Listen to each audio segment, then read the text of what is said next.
요엘서를 봤습니다.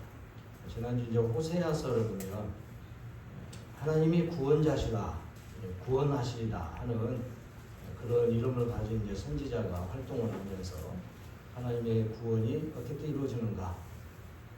왜 하나님의 구원이 필요할까요?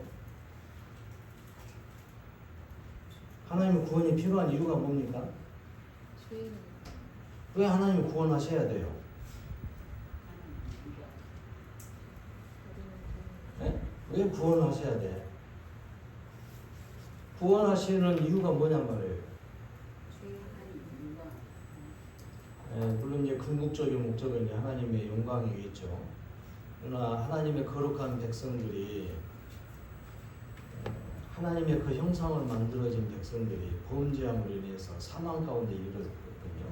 그래서 그렇게 사망 중에 멸망 가운데 있는 백성들을 하나님은 그냥 그대로 놔둬버리면 하나님의 그 전능하심과 존귀하심의 모습이 이제 사라지잖아요. 그래서 원수된 사단이 아마 비웃을 거예요. 하나님 앞에. 아이고 하나님의 그 전능하신 능력을 가지고 그렇게 만들어 놓은 것들이 하나님의 뜻 오겠다 해가지고 다 멸망시켜 버린다고?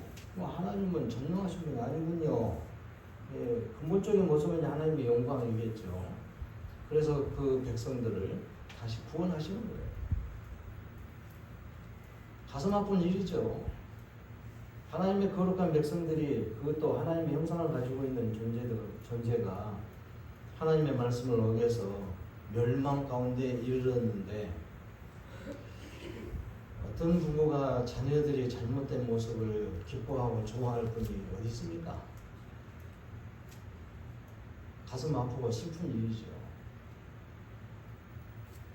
그래서 멸망 가운데 빠져버리는 그 백성들을 하나님은 불쌍히 여기시는 거예요. 그래서 그럼에도 불구하고 하나님은 사랑을 베푸신다. 긍휼이라는 거죠. 긍휼. 그럼에도 불구하고 하나님은 사랑하신다.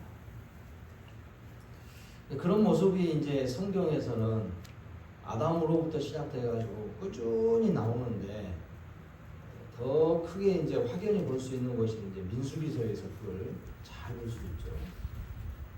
그렇게까지 인도하시고 함께 계셨던 그 하나님을 끊임없이 거역하고 또 말씀을 어기고 불순종하고, 그래서 멸망당하고, 그럼에도 살려주고 또 인도해주고 또 복을 주시고 그러는데도 깨닫지 못하는 존재예요. 인간의 이런 연약한 모습이 범죄 이후에 충만히 나타나요. 끊임없이 나타나는 겁니다.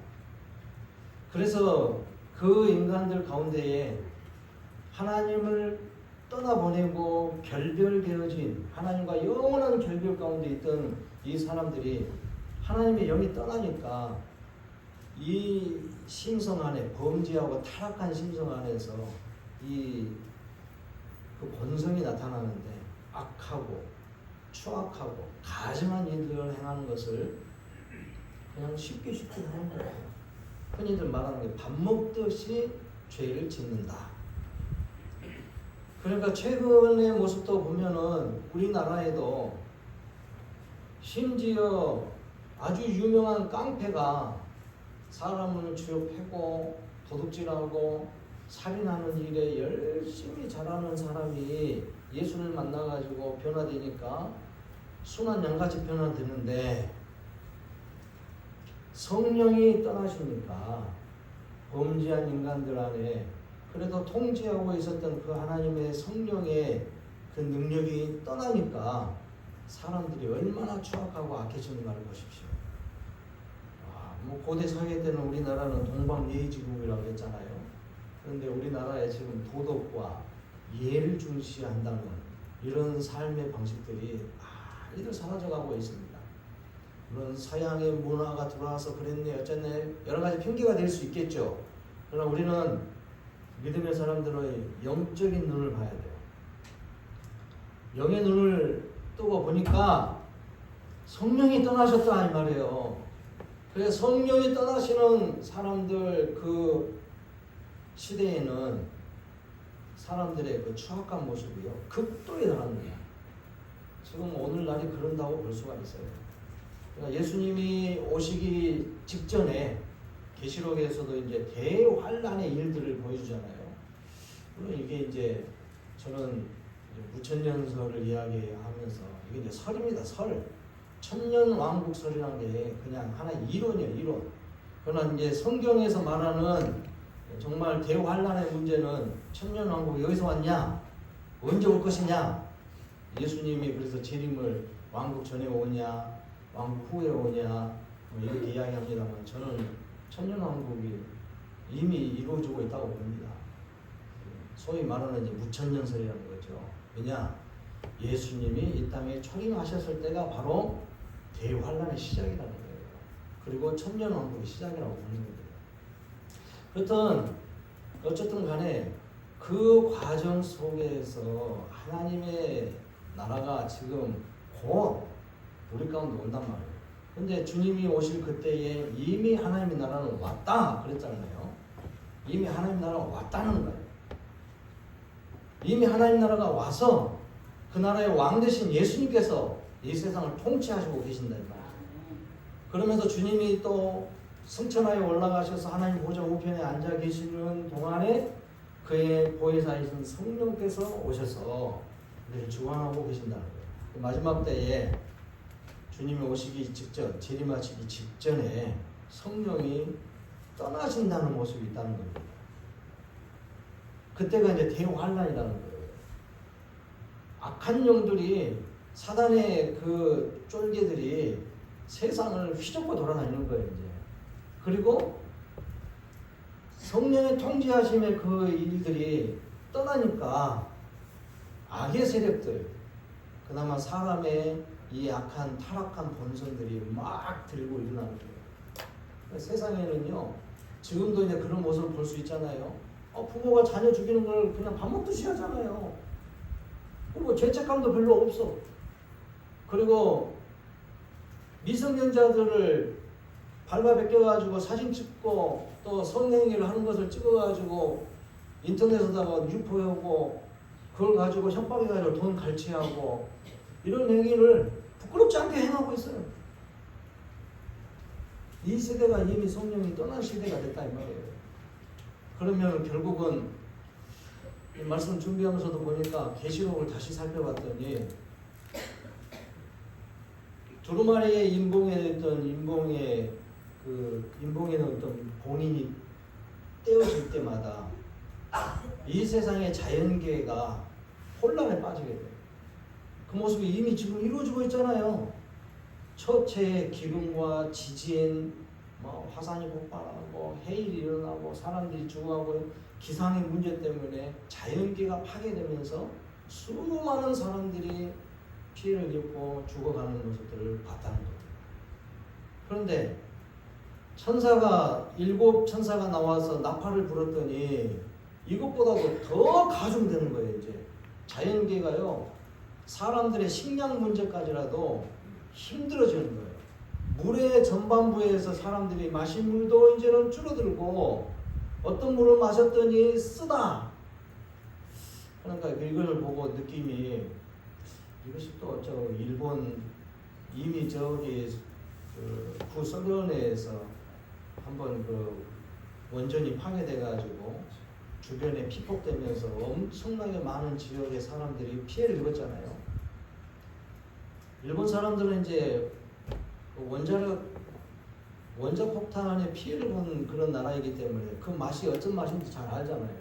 그럼에도 불구하고 비용 절감을 위한다 그러면서 그 오염수를 핵으로 방사능으로 가득 찬 그 오염수를 그냥 방출해버리고 있어요.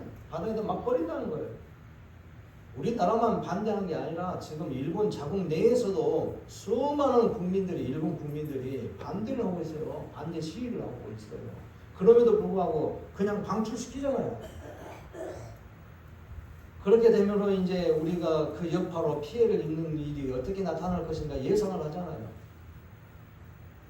그래서 방출하는 그날 이제 많은 시민들이 시장에서 인터뷰를 하는데 보니까 오늘만 마지막으로 생선을 먹는데 해산물을 오늘만 마지막으로 먹는데. 그러니까 그 문제를 가지고 일본의 어떤 그 국회의원 한 사람이 그 오염수 물을 직접 가져다 놓고 기자들이 있는 데서 촬영하는 중에 마셨더만. 근데 그 사람이 어디로 갔는지 모르는데요. 죽었는데 살았는지도 모르는데 지금 나타나지도 않으니까 얼굴도 안 보여주고 있다는 거예요. 죽었겠죠. 벌컥벌컥 마셨어. 괜찮다고. 그러니까 일본 정부에서 죽었는지 병원에서 누워가지고 지금 식물인간이 됐는지 알 수는 없지만 살았겠어요? 바보 같은 짓을 하고 있는 거 모르겠어요. 그러니까 결국은 벌써 7 천사가 나팔을 부는 것까지 끝났을지 않았겠느냐, 이것까지 생각된다 이 말이에요. 그렇다면 예수님의 재림의 시기는 얼마나 임박했을까? 제가 그랬죠. 한 3년 전인가 여기 중흥교회 김성원 목사가 설교하는 도중에 여러 차례 주일날 그러시더만, 내가 죽기 전에 예수님 오실는지 모르겠다고. 아마 내년인가 올해인가 이제 은퇴하셨을 거예요. 은퇴하셨는가 내년에 은퇴하신가 모르겠는데 70세가 넘으시는 분이요 지금. 그분이 그런 설교를 가끔 했어. 자기 죽기 전에 예수님 오신대요. 그 예언이 맞을는지 어쩌는지 모르겠지만 그만큼 임박했다 이 말입니다. 그러면 임박한 시기 때에 마태복음에서 24장에서 말하는 마지막 때 되어질 일들은 예수님께서 그러죠. 그건 시작에 불과하다는 거예요. 그러니까 요한계시록에서 나와 있는 7 인봉이 떼어질 때는 시작이 시작. 천사가 나팔 불 때는 이미 진행이 많이 된 상태고, 그리고 7 대접이 쏟아질 때는 이제는 끝이에요. 끝. 그러면 그 시기를 우리가 잘 압니까? 그러니까 그 현상을 보고 알라는 거예요. 무화과 나무가 잎사귀가 피고 꽃이 없는 것이니까 열매가 꽃 자체잖아요. 그리고 열매가 맺히기 시작할 때 되면은 계절이 무슨 계절이 왔다고요? 예? 봄이요? 여름. 여름 과일이잖아요. 여름이 왔다는 걸 본다는 거예요. 그러니까 그런 것을 보고서도 자연의 현상이 어떻게 된다는 걸 알잖아요. 그래서 24절기도 만들어 놓은 것이고, 이 시기는 파종해야 될 때고, 이 시기는 모판 만들어야 되고, 그래서 뭐를 심어야 될 때고, 그거 절기를 통해서 다 가르쳐 주셨잖아요. 이 절기 때는 비가 많이 올 때니까 논두렁 밭두렁 물고 잘 쳐야 되고, 비가 안 올 때는 또 물 잘 단속해 놔야 되고, 저수지 만들어서 물 단속하고. 그러니까 이런 것들을 다 24절기를 통해서 농촌 문화에 알맞게끔 그런 것들을 방비할 수 있도록 만들어 놓은 거잖아요. 우리 인간 삶의 지혜를 통해서. 그렇다면 그걸 통해서도 어느 계절을 알고 무엇을 해야 될 때를 안다면 하나님의 말씀 가운데 나타나는 하나님의 말씀이잖아요. 그럼 그 말씀이 말씀하는 내용들을 이해를 하고 그런다면 지금 시기가 어떤 시기구나 하는 걸 깨달으라는 거죠. 그래서 구약에 하나님을 섬기고 그 백성이라고 하는, 또 선택된 백성이라고 하는 이스라엘 백성들에게 잘못된 일이 일어날 때마다 이 선지자들을 보냈단 말이에요. 경고의 메시지, 묵시의 말씀을 전해가지고 경고를 주는 거예요. 거의 대부분이 선지자들의 이 사역의 일들이 대부분이 집중되는 것이 이스라엘 남북 왕조의 전체적으로 마지막 시기 때에 집중되어 있습니다. 특히 12 선지자의 내용들이, 그래서 이스라엘 사람들은 이 12 선지서를 한 권으로 본다고 그러죠. 대부분 한 권으로 보고 있어요. 선지자들만 달리 이야기해서 뿐이다. 전체 30격인 호세아서를 지난주에 봤어요.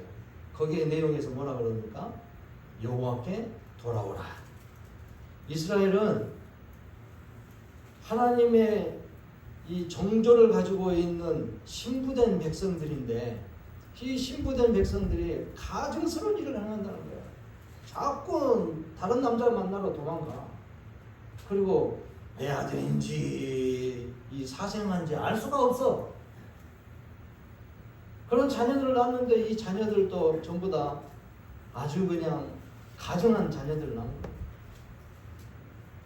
어머니가 하는 일을 똑같이 따라간다는 거죠. 그래서 이스라엘을 하나님과의 이 부부관계 형태로 해서 말하는 거예요. 정조를 지켜야 될 사람이 아내가 말을 안 듣는다는 거예요. 그것을 비유로 해서 이제 이 호세아 선지자에게 고멜이라는 여자를 데려다가 아내를 삼고 그래서 그 가정한 자녀들을 낳게 해가지고 이스라엘의 이 현 주소의 모습을 보여준 거다. 그래서 결국은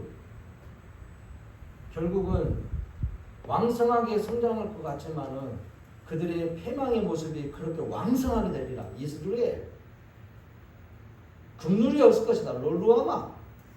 그래서 내 백성이 아니라 할 것이다. 다 버린대요. 노아입니다. 그러나 하나님께서 보내주시는 한 주령을 통해서 구원하실 것인데 남북이 다 그 한 사람을 통해서 모일 것이다. 하나님의 긍휼을 통해서 다시 거룩한 모습으로 세워줄 것이라는 거예요.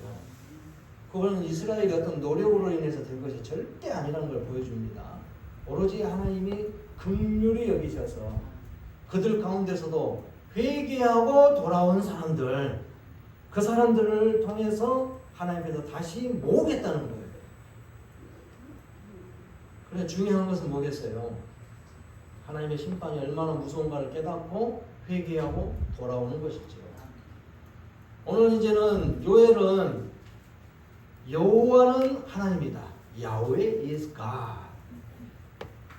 여호와는 하나님이다. 여호와가 뭐라 그랬어요? 하나님의 이름이라기보다는 하나님의 존재 양식을 보여준 거란 말이에요. 스스로 계신 분이다. 그러니까 이 세상에 신이라고 하는 하나님이라고 하는 존재는 여호와밖에 없다. 스스로 계신 이분밖에 없다 이 말이에요. 그래서 이스라엘 백성들이 지금 이런 선지자를 통해서 말씀을 전하는 것은 무슨 원인이 있겠어요? 어떤 일이 있어서 이렇게 전하겠어요? 그 백성들에게 지금 하나님을 여호와를 하나님으로 제대로 섬기지 않고 있다는 거예요. 그러니까 다른 신도 있다. 다른 신도 있다 생각하고 우상을 섬기는 데 열심을 들이는 거죠. 다른 신들을 열심히 섬기는 거예요. 그러니까 하나님도 여호와도 하나님으로 섬기고 있고 자기들이 만들고 다른 이방인들이 섬기고 있는 그런 신들을 가져다 놓고 이것도 하나님이다 하고 섬기고 있는 거다 이 말이죠. 그리고 또 잘못 섬기는 사람들도 있어. 아론 시대 때 광야에서 모세가 산에서 늦게 내려온다 해가지고 금 귀걸이, 금 목걸이 싹 모아서 만들어 금송아지 만들어 놓고는 이것이 여호와다. 이게 여호와대. 이게 잘못된 신을 섬기고 있고 하나님에 대해서 잘못 이해하고 있는 가운데 있죠. 그래서 호세아서에서도 뭐라 그랬어요? 이들이 지식이 없으니까 방종하는 가운데 있다. 이래서 지식이 없으니까 저희들 마음대로 하면서 하나님 이것도 하나님 저것도 하나님 섬긴다는 거예요. 그러니까 요엘서에서도 그 말씀을 하는 거예요. 돌아오면 회개하고 돌아오면 살려주겠다. 구원해 주겠다. 그러잖아요. 그들을 복되게 하리라. 그랬잖아요. 오늘 말씀이 그렇게 나오잖아요. 하나님의 심판이 맹렬하게. 그래서 요엘 선지자가 여호와 하나님을 제대로 섬겨야 되는데 그 하나님이 참 하나님인데 그분만을 섬겨야 되는데 다른 신을 섬기고 있는 사람들 그래서 너희들이 멸망받는데 멸망의 모습이 너무 두렵고 무섭다. 제발 정신 좀 차려라. 그 뭐가 같이 하라는 거예요. 처녀가 약혼을 해가지고 정혼을 하고 나서 결혼식을 할 때 신랑을 맞이하기 위해서 배옷을 입는 것처럼 하라는 거예요. 정결함을 가지고 신랑 맞이할 준비를 하라 이거예요. 그러니까 하나님 앞에 하나님이 정결케 하심의 그 은혜 가운데 정결함으로 거룩함으로 그 몸을 유지시키라는 말이에요. 그리고 뭐라 그럽니까? 제사장들로부터 시작해가지고 모든 귀족들, 정치 지도자들 다 나와서 하나님 앞에 굵은 베옷을 입고, 속을 입지 말고 굵은 베옷을 입고 자신을 좀 힘들게 하라 이 말이에요. 그러면서 하나님 앞에 회개 기도를 하라는 거예요. 회개하고 돌아오라는 거죠. 근데 이 회개가 형식적인 모습을 하지 말라는 거예요. 한 20년 전에 그랬는가요? 제가 빅골로에서 사역을 할 때에 그쪽에서 그 광주 시찰이 함께 제주도를 갔을 때가 9월 달인데, 그때 딱 총회 기간 때 갔어요. 그때 제주도 선교 100주년이었던 거예요. 100주년 기념일 때에 가가지고 부흥 기념일 때였던가, 한국교회 부흥 100주년 기념일 때인가, 4개 교단이 제주도에서 제주도 100주년 선교 기념일 거예요. 그때 가가지고 거기서 총회를 거기서 했어. 4군데에서 모여가지고 통합측의 총회장이 그 김삼원 목사가 각 총회에 연합 예배를 드리면서, 선교 기념 연합 예배를 드리면서 각 총회의 임원들 다 나오시오! 그래가지고 강당 앞에 다 나오게 해가지고 무릎 꿇려 회개 기도하시오! 그렇게 시켰거든요. 그러고 나서 부흥이 제대로 됐는가? 김상원 목사 교회에서 세습 문제 가지고 지금까지 시끄러워. 회개가 제대로 안 된다는 거예요. 이게 목사들만의 문제가 아니에요. 여러분, 예수 그리스도를 믿음으로 하나님의 거룩한 백성 됐다는 말은 자신이 지금까지 해왔던 삶의 모습이 예수 그리스도를 통해서 구원함을 입어서 하나님의 거룩한 백성 됨으로 과거의 삶의 모습이 단절됐다는 것을 알아야 된다. 이것이 그리스도의 십자가의 은혜예요.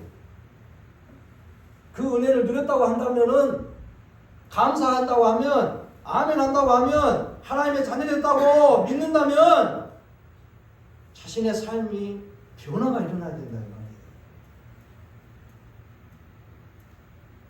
그리스도를 통해서 구원을 입고 하나님의 백성 됐다고 하면서도 과거의 옛 습관의 모습으로 그렇게 살고 있으면 안 되는 거예요. 요즘 제가 조금, 여러분들이 모르겠어요. 여러분들이 저를 볼 때 말하는 거라든가 행동하는 거 보고 목사님이 목에다 힘을 더 주네? 그렇게 혹시 느꼈는가 모르겠어요. 자꾸 그런 모습이 너무 많이 보이니까 제가 가끔 가다가 말대꾸 하듯이 그냥 툭툭툭 쏜단 말이에요. 짜증스럽게 말을 하고. 혹시 여러분들 그런 분 느낀 분들이 있는가 모르겠어요. 아마 우리 어머니가 제일 많이 느끼는가 모르겠어. 왜 나만 갖고 그래? 그럴지도 모르겠어요. 변화가 안 되는 모습들이 제가 봤을 때 너무 답답해. 근데 하나님 보시기에는 박성아, 나는 네가 더 답답하다. 그럴지도 모르겠어요. 왜요? 제가 바꾸는 일이 아니고 하나님이 바꾸는 일인데 왜 네가 화를 내고 네가 성질을 내면서 남들에게 짜증을 내냐? 그럴 수 있겠죠. 여러분들이 알아주실 것은 그런 마음입니다. 우리는 하나님께서 기뻐하신다면 그렇게 하나님 기뻐하신 일에 적극적으로 뛰어들어야 돼요. 부임하고 이후부터 지금 7년 접어 들어가는 과정까지 계속적으로 여러분들에게 귀에 닳도록 말하는 게 하나님이 기뻐하는 교회, 하나님 기뻐하는 삶, 하나님 기뻐하는 성도, 이거예요. 하나님 기뻐하는 일이 도대체 뭐냐? 알아야지. 그 아는 일을 어디서 하더라고요? 성경을 통해서 하는 거예요. 들려주는 말씀을 통해서, 읽는 말씀을 통해서, 묵상하는 말씀을 통해서 하나님을 아는 일을 생각하십시오. 그래서 주님이 기뻐하실 만한 그런 삶을 누려가십시오. 그래야지 정말 구원받은 사람이죠. 이게 진정한 회개다 이 말이에요. 그래서 요엘에서 2장에서 뭐라 그럽니까?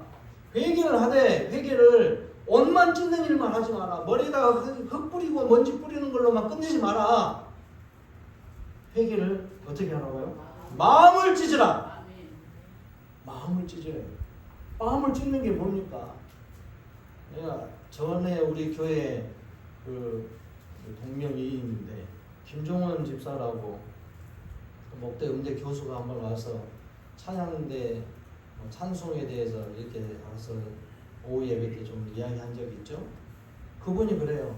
자기는 기도하면 목사님 저는요 산에 가서 기도하면요 그냥 창자가 찢어질 것 같은 기도를 합니다. 그래서 기도하는 자리를 이렇게 딱 둘러보면 풀이 하나도 없이 싹 떨어져 나오는 거 때 다 뽑혔는데 얼마나 거기서 굴러버리고 그런다면 사실은 제쳐지 잘 모르겠습니다만 본인이 그런다니까 그런 일만 알죠. 여러분 우리가 하나님 앞에 회개 기도는 그렇게 가슴을 찢으며 마음을 찢으면서 하는 기도예요. 그 말은 뭐겠어요 또 그런 가슴 아픈 우리 의지를 가지고 바꿔야 될 거는 바꾸고 잘라낼 건 잘라내고 그래야 된다 이 말이에요. 그냥 어쩔 수 없이 목사님 나는 그래도 먹고 살라는데 이거 아니면 먹고 살 길이 없단 말이에요. 나는 어쩔 수 없이 자꾸 이런 소리만 해요. 아니 뭐 그냥 죄의성서 강조해도 주님은 나가 어쩔 수 없이 간단 말이에요. 오늘 꼭 빠지겠어. 그냥 가버려 그냥. 죽을 일 아니면은 어쩔 수 없이란 말을 나올 필요가 없어요. 있을 수가 없어요. 그래서 죽는 일이 아니라면 여러분 어쩔 수 없이란 말은 말이 아니에요. 이건 이유가 될 수가 없어요. 그런 말을 했었잖아요. 예수님께서 오셔가지고 야 나는 너를 어쩔 수 없이 못 구웠다. 너 이거 천국으로 들어가게 해주고 싶은 마음은 있었다마는 나는 어쩔 수가 없어. 너 못 들어가. 그럼 어쩔 거란 말이에요. 내가 어쩔 수 없이 못했다고, 내가 어쩔 수 없이 주님을 이렇게밖에 못 섬겼다고, 그러면 주님도 난 어쩔 수 없이 난 못 들어와. 너는 안 돼. 그럴 수 있단 말이에요. 내가 말한 대로 되는 거예요. 여러분 이제는 분명하게 그렇게 회개하고 돌아와야 돼요. 그리고 바르게 서야 돼요. 그러니까 우리가 주님이 원하시는 대로 할 수 있음에도 불구하고 우리의 자신이 나는 어쩔 수 없이 이거 못하고 있습니다. 나는 어쩔 수 없이 이거 안 해요. 나는 할 수가 없어요. 이렇게 했던 습관들을 이제는 오늘 이 시간 이후로 바꾸셔 보셔야 돼요. 그래서 마음을 찢으라는 거예요. 내 의지를 강하게 세워서 해야 할 일은 하나님께서 기뻐하시는 일을 한다면 반드시 한다는 거죠. 내 습관은 지금까지 못 바꿨던 것이지만 안 되는 것이었지만은 그런 것처럼 보였는데 주님의 말씀을 하시니까 나 그렇게 할게요 하면 역사가 일어난다는 거예요. 그래서 하게 되니까 3장에서 뭐라 그래요? 하나님이 주신 복이라는 것은 이전에는 포도나무를 심어도 아예 뿌리까지 말라버리게 해가지고 아무것도 못나게 만들고 포도주를 채워놨던 곡간도 텅텅 비게 만든다고 했고 먹을 것이 아무것도 없는 거예요.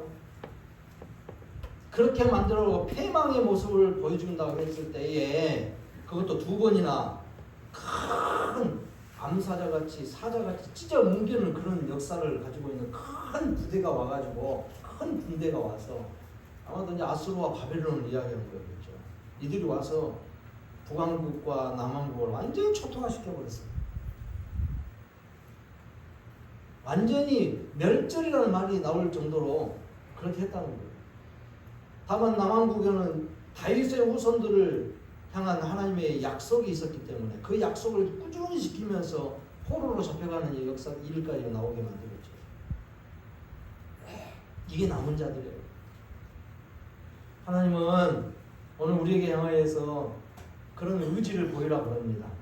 사랑하라 그랬으니까 나는 못해요. 나는 저 사람은 절대 못해요. 그러면 주님이 하나님이 자기 아들을 내어주는 것처럼 사랑하는 것처럼 우리를 그렇게 사랑하는 것처럼 우리도 우리 의지를 강하게 해서 사랑하게 되면 사랑한다는 말이에요. 주님이 하셨는데 왜 우리는 못합니까? 아니 우리의 전능하신 하나님이 하셨는데 왜 사람이 못해요? 할 수 있다는 거죠. 우리의 삶이 정말 주님이 기뻐하시는 모습 그렇게 되기 위해서 주의 말씀 앞에 철저하게 서야 돼요. 그렇게 되면 역사가 일어난다는 거예요.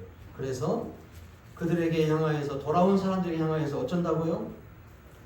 포도주가 떨어지지 않을 것이고 작은 산들의 저주를 흘릴 것이고 모든 시내가 물이 철철철철 흘러넘쳐서 풍요로운 삶이 회복된다 이 말이에요. 옛날에는 범죄했을 때는 에덴 동산 같았던 땅들이 황폐해져 버리고 사막이 되어버렸지만 이제는 회개하고 돌아오니까 하나님의 거룩한 백성들을 하나님께서 더 풍성한 복으로 채워주신다는 겁니다. 아멘 하셨어요? 그렇게 되기를 바랍니다. 그러니까 우리의 신앙생활이라는 것은 끊임없이 내 안에서 변화가 일어나야 돼요. 그래야지 성숙해지는 겁니다. 자녀들 키워보신 분들 다 아시잖아요. 자녀들이 성장할 때마다 성장통이 있잖아요. 여러분들 우리 자녀들 성장통이 있어요. 사춘기란 말도 성장통이에요. 그게 인격이 성장해가는 과정이거든요. 그러니까 내가 생각해왔던 어릴 때 생각해왔던 가치관은 이런 생각이었는데 원래 이런 것인가? 그러면서 저희 가치관에 혼란이 일어나고 정체성에 혼란이 일어나는 거죠. 여러분들 그렇게 한번 해보세요. 혹시나 손자 손녀들에게 이제 막 태어난 아이를 성장해가면서 딸인데 아들처럼 키워봐봐. 아들처럼 손녀를 손자처럼 막 키워보세요. 그러고 나서 한 이제 중학생 정도 13살 됐을 무렵에 너는 남자야? 그러면 얘가 혼란스러워질 거예요. 난 여잔데 분명히 이 남자라고 하지 자꾸. 그러다가 진짜로 남자같이 돼버릴 수도 있어요. 그때 무렵에 외모는 여잔데 왜 나보고 남자라 그럴까? 그러다가 이제 여기 사춘기 정도 됐을 무렵에는 자꾸 혼란이 된단 말이에요. 그러다가 거기서 자기 정체성을 찾을 수도 있죠. 성 정체성을 찾는 거예요. 못 찾을 수도 있어요. 그냥 손녀딸이 계속 남자처럼 살 수도 있어요. 그런데 찾게 되면은 잘 된 거죠. 그러니까 여러 가지 사람들 살아오는 가운데에 어릴 때부터 특히 어릴 때 많아요. 성장통. 육신도 성장할 때 성장통이 있어요. 우리 어른들 자꾸 말하죠. 저도 그런 소리 많이 했습니다. 우리 아이들이 잔병을 막 앓을 때 감기 막 그냥 겨울만 됐던 막 감기 달고 살아. 그러니까 얘가 하나가 끝나면 또 얘가 하나 시작하고 또 얘가 끝나면 또 얘가 시작하고 세 명이 돌아가면서 줄줄줄 계속 병원만 다녀. 그러면서 옆에서 누군가 그래. 잘 해왔고 뭐 좀 지혜가 있다고 하시는 분이 얘는 아프면서 크는 거예요. 아프면서 큰데 우리는요 우리의 신앙도 그렇다는 걸 생각하세요. 아파요. 지금까지 해왔던 습관을 버리려고 하니 됩니까? 아쉽고 그렇게 하면 뭔가 손해를 많이 본 것 같고 장사하시는 분들이 그래. 저는 저 송정중앙교에서도 그렇게 훈련시켰던 분이 오늘 훈련 잘 받은다 하면서 주일날 장사 안 하대요. 문 다 닫아버려. 옆에서 뭐라고 소리를 하고 니들 문 닫아보니까 우리는 손해보지 않냐고 옆집에 가게들이 똑같은 가게를 하면서 식당을 하는데 문 닫았다고 그런 소리를 들으니까 한 몇 년 잘 버티긴 버티대요. 근데 지금 가서 보니까 다시 주일날 열심히 일하고 계시더라고요. 그리고 그 장사하려고 바로 가까이 있는 교회에 출석하고 있고 나 그거 보고 역시 인간은 인간인가 보다. 근데 그렇게 결국 과거로 또 돌아가 버렸잖아요. 그러면은 성장을 못하는 거예요. 하나님이 원하시는 것은 성숙한 하나님의 백성을 원해요. 그 바로 그리스도 안에서 거룩하게 되어지고 성숙해서 성령 충만한 이런 사람. 그래서 하나님과 늘 가까이 하고 있고 하나님과 동행하는 사람을 원하지 늘 하나님 앞에서 왔다가 또 세속으로 갔다가 왔다 갔다 하고 양다리 걸치고 있고 그런 사람 별로 안 좋아해요. 요한계시록에서도 라오디게아 교회를 향해서 그랬잖아요. 미지근한 걸 제일 싫어하는 거예요. 그건 결국 뭐예요? 나의 주인은 예수님입니다. 나의 왕이신 주님 이렇게 부르면서도 결국 자기 자신 뜻대로 다 하잖아요. 자기가 주인이요. 자기 인생에 자기가 주인이고 자기가 왕이요. 이러니 어떻게 성장하고 하나님께서 기뻐하시겠냐 이 말이죠. 오늘 요연서를 통해서 그렇게 보여줍니다. 그래서 하나님을 아는 일에 열심히 해서 과연 그렇게 내 각고의 힘을 통해서 하나님이 주신 은혜로 말미암아 하나님의 거룩한 백성으로서 성실하게 살아갔더니 이렇게 하나님이 복을 주시더라. 그런 은혜 가운데 살면서 정말 하나님이 바로 여호와가 참 하나님이시구나 하는 걸 깨달으셔야 된다는 겁니다. 우리는 여호와가 참 하나님이시다는 걸 확신해야 됩니다. 그 여호와 스스로 계신 분이 오늘날 헬라어 용어로 예수라는 이름으로 우리 가운데 오셨습니다. 그래서 예수가 하나님이시고 그가 하나님의 아들로서 우리 가운데 사람이 되어 오셔서 우리의 모든 죄를 도말하시고 친히 우리를 대신해서 계속 제물 되시기까지 하셨다. 그리고 그의 피로 정결케 된 사람들이 하나님의 거룩의 자리에 참여하는 거룩한 성전을 이루는 그런 놀라운 은혜를 누린 줄로 믿습니다. 그러므로 죄된 일을 그리스도 안에서 다 제거시키고 그렇게 제거된 사람이라 한다면 아직도 변화가 없고 제거되지 않은 그 죄성의 모습들이 무엇인가를 살펴보고 하나님 앞에 가까이 가지 못하게 만들고 자꾸 발목을 잡는 게 뭔가를 깨달으면서 그것들을 제거하는 일에 그리스도의 십자가의 은혜로 성령의 능력으로 그걸 제거하는 일에 힘을 기울이면서 하나님 기뻐하는 성도로 거듭나는 은혜가 우리 가운데 충만히 임하기를 주의 이름으로 축복합니다. 260